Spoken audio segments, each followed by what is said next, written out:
Students, NCERT की series में आज हम लोग पॉलिटी शुरू कर रहे हैं। इसमें 9th क्लास के जो पॉलिटी की बुक है डेमोक्रेटिक पॉलिटिक्स चैप्टर 1 और चैप्टर 2, इन दोनों के सॉल्यूशंस क्वेश्चन आंसर फॉर्म्स में हम लोग आज आपको देंगे। इसमें हम लोगों ने दो चैप्टर के जो क्वेश्चंस हैं वो आपको डिलीवर किए हैं, उन्हीं का आज एक्सप्लेनेशन आपको दे रहे हैं। तो इस चैप्टर के बारे में ये बेसिकली बहुत ही इंट्रोडक्टरी चैप्टर है और बहुत ही बेसिक सा है, तो इसमें कोई बहुत ही डिफ़िकल्ट लेवल के कॉन्सेप्ट्स नहीं हैं और ये 9th क्लास का है, लेकिन इसके क्वेश्चंस को हम लोग करते हैं जिससे आपका एक बेसिक लेवल पे ये तैयार हो जाए चैप्टर्स। ठीक है, तो क्वेश्चंस को स्टार्ट करते हैं। फर्स्ट क्वेश्चन है आपका,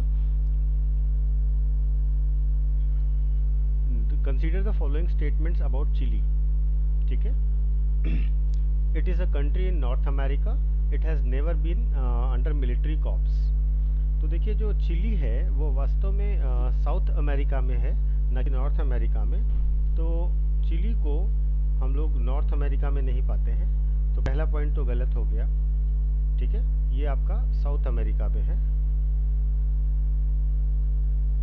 और दूसरी चीज़ ये है कि it has never been under military coup, नहीं, यहाँ पर मिलिट्री कॉप हुआ था, यानी कि सैन्य विद्रोह भी हुआ था 1973 के आसपास। तो इसलिए इसके दोनों पॉइंट सही हैं, यानी कि इसका सी आंसर होगा। ठीक है, अब आते हैं क्वेश्चन नंबर 2 पर। क्वेश्चन नंबर 2 जो है, the military rule in Chile came to end in 1988 and the military general Pinochet who had referendum was supported by the people of Chile and he returned back as democratically elected president। ठीक है, तो chilli में military जो corp हुआ था 1973 में हुआ था और 1988 तक चला था। इसके बाद जो डिक्टेटर थे उन्होंने रेफरेंडम कराया था और उनको ये भरोसा था कि उस रेफरेंडम में वो जीत जाएंगे। हालांकि रेफरेंडम में लोगों ने उनको फेवर नहीं किया और इसका परिणाम ये हुआ, इसका रिजल्ट ये हुआ कि वो मिलिट्री हेड और प्रेसिडेंट दोनों पोस्ट वहाँ से लॉस्ट कर गए। तो इसलिए इसका केवल 1 सही होगा, यानी कि इसमें आएगा आपका ए।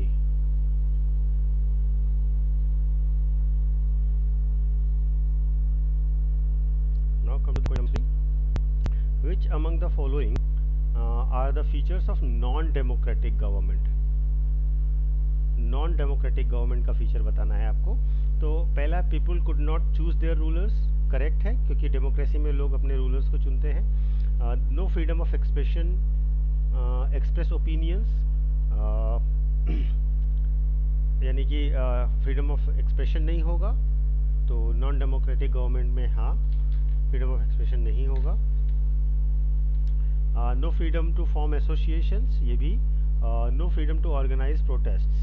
देखिए, जब भी डेमोक्रेटिक गवर्नमेंट होगी तो वहाँ पर लोग अपने लोगों को चूज़ करेंगे, फ्रीडम ऑफ एक्सप्रेशन होगा, फ्रीडम टू फॉर्म एसोसिएशन होगा, फ्रीडम टू ऑर्गेनाइज होगा, सॉवरेनिटी पीपल में लाई करेगी, रूल ऑफ लॉ होगा, ये सारे फीचर्स होंगे। तो इसलिए features of non democratic government पूछा गया था और सब नेगेटिव है, इसलिए इसका आंसर होगा डी, क्योंकि ये सारे सही है। Now come to the question number 4.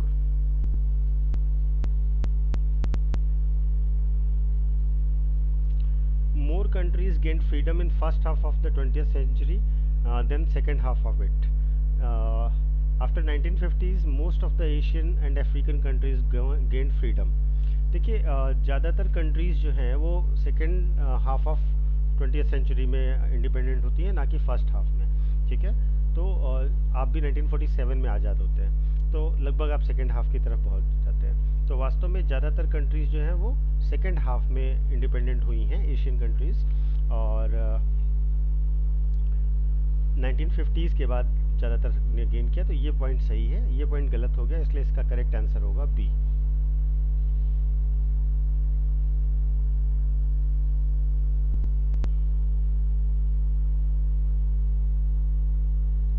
Come to the question number next, and the next question number 5. Consider the following statements. The modern democracy began in 2 centuries ago. Modern democracy की शुरुआत हम लोग मानते हैं कि जो हुई है लगभग 2 सेंचुरी पहले हुई है, इन 1700 सेंचुरीज जो है उसमें हुआ है। The French revolution of 1789 inspired many freedom struggles all over the world.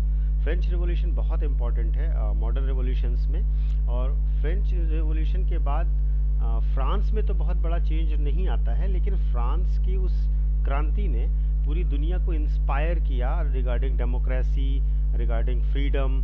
ये सारे कॉन्सेप्ट्स और आइडियाज़ जो थे वो फ्रेंच रिवॉल्यूशन के ही प्रोडक्ट थे। तो इस वजह से क्या हुआ कि इसने पूरी दुनिया को प्रभावित किया। हालांकि फ्रांस में इसका सीधा इम्पैक्ट नहीं देखने को मिला था। तो सेकंड पॉइंट सही है, फर्स्ट पॉइंट भी सही है, तो फिफ्थ का जो है वो होगा सी।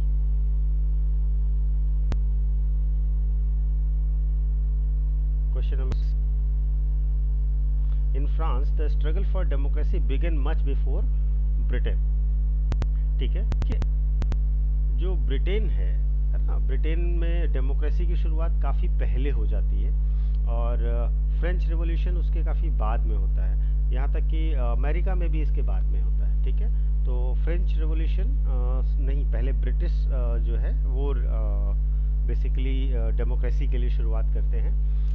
During the same time as that of French Revolution, the British colonies declared themselves independent in South America। ठीक है, देखिए जो साउथ अमेरिका वाला एरिया है, ठीक है, आफ्टर नॉर्थ अमेरिका के सक्सेसफुल रिवोल्यूशंस के बाद होता है साउथ अमेरिका, और ये काफ़ी लेट होता है, जबकि ये फ्रेंच रिवोल्यूशन काफ़ी पहले हो चुका होता है। तो इसलिए सेकेंड वाला पॉइंट भी गलत है। तो आपको करेक्ट बताना है, तो इसका मतलब इसमें ये दोनों इनकरेक्ट है, यानी कि इसका होगा D.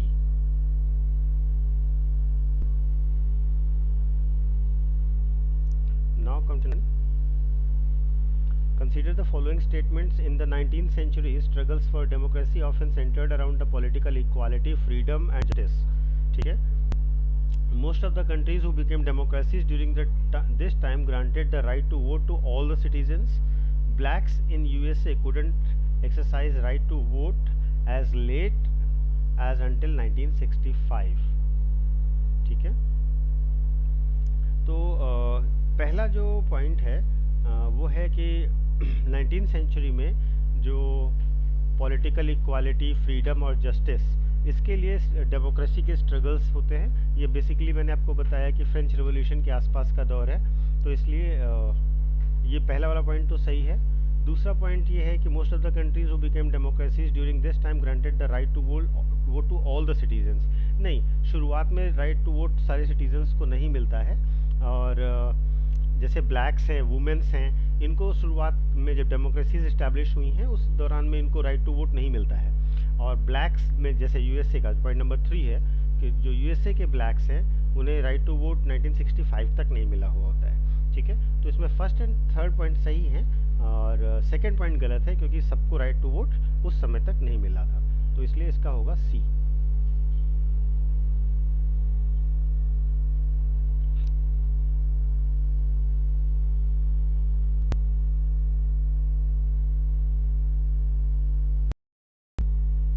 Now come to the question number 8।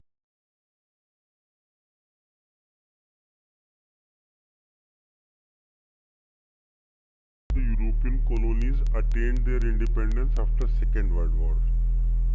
European colonies attained their independence after Second World War। Most of these countries remained democracies since then।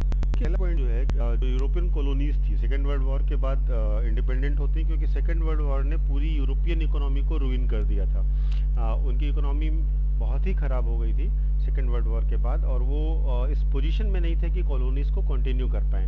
तो इसलिए पहला वाला स्टेटमेंट बिल्कुल सही है कि सेकेंड वर्ल्ड वॉर के बाद बहुत सारी कॉलोनीज़ को इंडिपेंडेंट मिल गई थी, ज़्यादातर को मिल गई थी। सेकेंड ये है कि most of these countries remain democracy since then, और तब से लेकर के अब तक सारी कंट्रीज़ तब से डेमोक्रेसी हैं, ऐसा नहीं है। बहुत सारी कंट्रीज़ हैं जहाँ पर डेमोक्रेसी का एक्सपेरिमेंट तो हुआ लेकिन वो सक्सेसफुल नहीं हुई। कुछ कंट्रीज़ में ये बहुत ही सक्सेसफुली रन करती हैं। एग्जाम्पल के लिए इंडिया में बहुत अच्छी रन करी जब से इंडिपेंडेंट हुई, लेकिन आपके बगल में पाकिस्तान है, आपके बगल में बांग्लादेश है, घाना है, ये सारी जो कंट्रीज़ हैं यहाँ पर डेमोक्रेसी सक्सेसफुली रन नहीं कर पाई। तो सेकंड स्टेटमेंट गलत है, फर्स्ट स्टेटमेंट सही है, तो इसका सही आंसर होगा ए।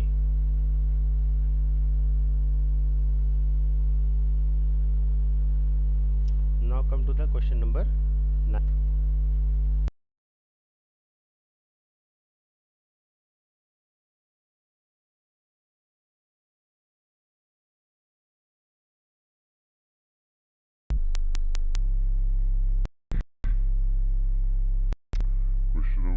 Point number 2, the Soviet Union comprised of 15 republics and one of the constituent republics emerged as democracies। ठीक है, तो जो डेमोक्रेसी है वो बहुत सारी कंट्रीज़ में पहले से आ चुकी थी। सोवियत यूनियन के रिवाइव होने के बाद ऐसा नहीं हुआ कि बहुत सारी कंट्रीज़ में डेमोक्रेसी आई। हालांकि जो सोवियत यूनियन का डिसइंटीग्रेशन होता है तब कई सारे जो कंट्रीज़ होते हैं वो आसपास के वो ज़रूर एक बार डेमोक्रेसी की तरफ बढ़ते हैं। ठीक है, जो सोवियत यूनियन था, एक second, the disintegration of Soviet union revived the movement for democracy across many countries. हाँ, डिसइंटीग्रेशन, सॉरी मैंने रिवाइव पर फोकस किया। तो डिसइंटीग्रेशन ऑफ सोवियत यूनियन जो था उसकी वजह से पूरा अगर आप देखें तो उसके बाद से जो इम्पैक्ट पड़ा वो कई सारी कंट्रीज़ पर पड़ा, और उस डिसइंटीग्रेशन के कारण जो है जो डेमोक्रेसी का प्रोसेस है वो ज़्यादा तेज़ी से रिवाइव होता है। ठीक है, तेज़ी से आगे बढ़ता है क्योंकि जो सोवियत यूनियन है वो आपका एक तरीके से कम्युनिस्ट और सोशलिस्ट टाइप की विचारधारा वाला था। मॉडर्न डेमोक्रेसीज जो है वो प्रमोट की जा रही थी कैपिटलिज्म की तरफ से। तो जब इसका डिसइंटीग्रेशन होगा तो और ज़्यादा प्रमोशन होगा और ज़्यादा तेज़ी से आगे बढ़ेंगी जो उस समय की कंट्रीज़ हैं। स्पेशली अगर हम देखें लैटिन अमेरिका में कई सारी कंट्रीज़ ने उस समय डेमोक्रेसी अडॉप्ट करी है। Soviet union comprised of 15 republics. हाँ, सोवियत यूनियन में 15 रिपब्लिक्स थे। ठीक है, और 1991 में सोवियत यूनियन का डिसइंटीग्रेशन हो जाता है। Most of the constituent republics emerged as democracies. Yes, जैसे ही सोवियत यूनियन का डिसइंटीग्रेशन होता है तो उनमें से ज़्यादातर कंट्रीज़ ने अपने आप को एज अ डेमोक्रेसी अडॉप्ट किया। तो इसमें तीनों पॉइंट सही हैं, तो इसका डी होगा। Question number 10, consider the following statements about United Nations. It is a global association of nations of the world to help cooperation in international law, security, economic development and social equity. जो basically United Nations का objective है वो एक है कि international law, economic development, social equity को जो है प्रमोट करना है। ठीक है, number 2, the UN secretary general is the chief administrative officer. Yes, United Nations में जो सेक्रेटरी जनरल होता है वो एक तरीके से चीफ एडमिनिस्ट्रेटिव ऑफिसर की तरह अपॉइंट किया जाता है, जो कि मैनेज करता है उसके रूटीन फंक्शंस को। ठीक है, और बैठकों को, जो उसकी मीटिंग्स होती हैं उनको। UNSC has 5 permanent members. These are France, Germany, US, Russia and China. नहीं, यहाँ पर नाम गलत है, फ्रांस है, जर्मनी अभी नहीं है, जर्मनी इसका मेंबर नहीं है परमानेंट का, यूके है। ठीक है, यूनाइटेड किंगडम है, यूएस है, रशिया है और चाइना है। तो थर्ड वन इनकरेक्ट हो गया, तो आपका बचा ए 1 एंड 2। तो इसका करेक्ट आंसर होगा 1 एंड 2।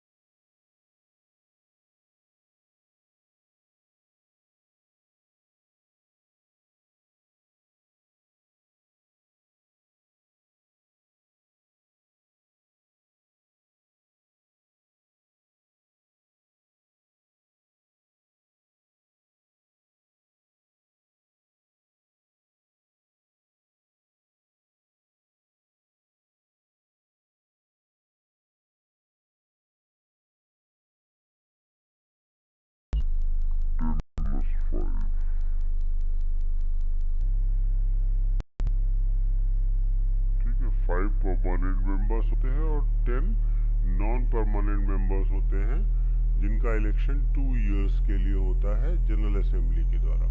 ठीक है, इनका टर्म होता है 2 इयर्स, जो रिमेनिंग 10 मेंबर्स होते हैं। ठीक है, तो पहला स्टेटमेंट तो करेक्ट है, इसमें 15 मेंबर्स होते हैं। दूसरा statement 5 permanent members, other 10 members are elected by general assembly for 3 years, ये पॉइंट गलत हो जाएगा आपका, क्योंकि वो 2 इयर्स के लिए होते हैं। और तीसरा point, this is the leading contributor of the money needed for the maintenance of United Nations. Yes, तीसरा स्टेटमेंट सही है आपका। यूएस सबसे बड़ा कंट्रीब्यूटर है आपके यूनाइटेड नेशंस के लिए, यूएस जो है। तो आपका हो जाएगी 1 एंड 2, तो in sorry second one is incorrect.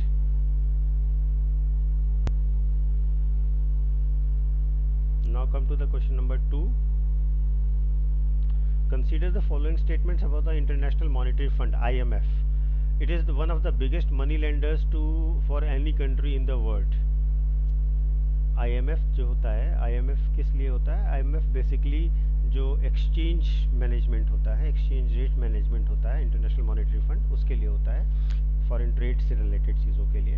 ठीक है, ये बिगेस्ट मनी लेंडर्स है, दुनिया भर में जो पैसे देते हैं उनमें से बिगेस्ट में से एक है। ठीक है, करेक्ट है। IMF voting process on the principle of one country one vote. देखिए IMF जो है वहाँ पर वोटिंग जो होती है वो वन कंट्री वन वोट के हिसाब से नहीं होती है। ठीक है ना, यहाँ पर on the basis of their contribution होती है। तो IMF में जो आपका प्रिंसिपल होता है ना, वो कंट्रीब्यूशन बेस्ड होता है। आपने कितना कंट्रीब्यूट किया IMF में, उसके हिसाब से आपका परसेंटेज डिसाइड होगा और आपके वोटिंग की वैल्यू उतनी होगी। ठीक है, तो यहाँ पर वन कंट्री वन वोट का प्रिंसिपल लागू नहीं होगा। करेक्ट आंसर है।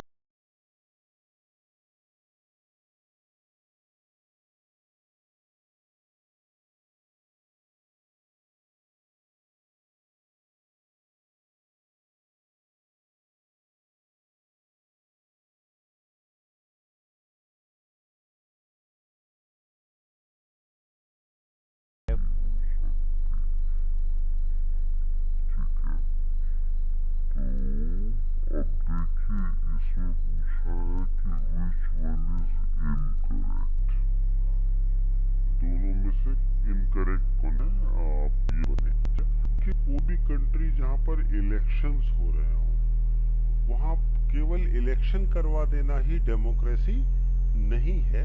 जब तक डेमोक्रेसी के बाकी फीचर्स नहीं हैं तब तक उसको हम कंप्लीट डेमोक्रेसी नहीं कह सकते। ठीक है, इलेक्शंस तो तानाशाह भी अपने यहाँ करवा लेते हैं, तो उसको हम डेमोक्रेसी नहीं कह सकते, जहाँ पर रूल ऑफ लॉ ना हो, पीपुल्स के अंदर सॉवरेनिटी की पावर ना हो, इलेक्शंस फ्री और फेयर ना कंडक्ट कराए जाते हों।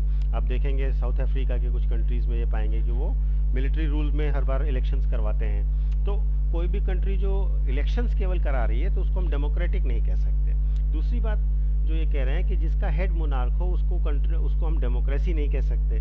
तो देखिए, जैसे इसका एक क्लासिकल एग्जांपल ब्रिटेन है आपके सामने।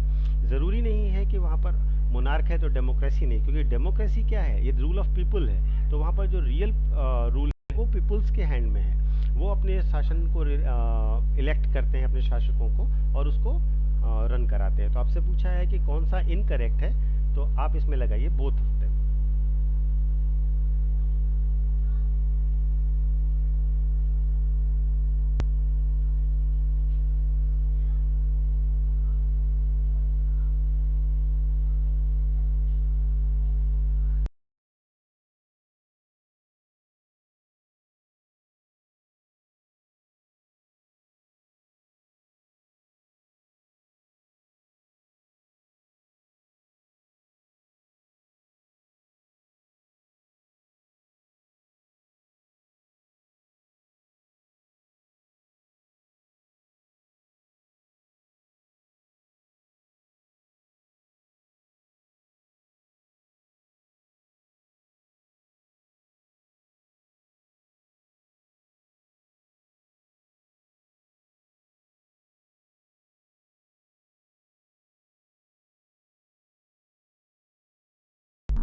5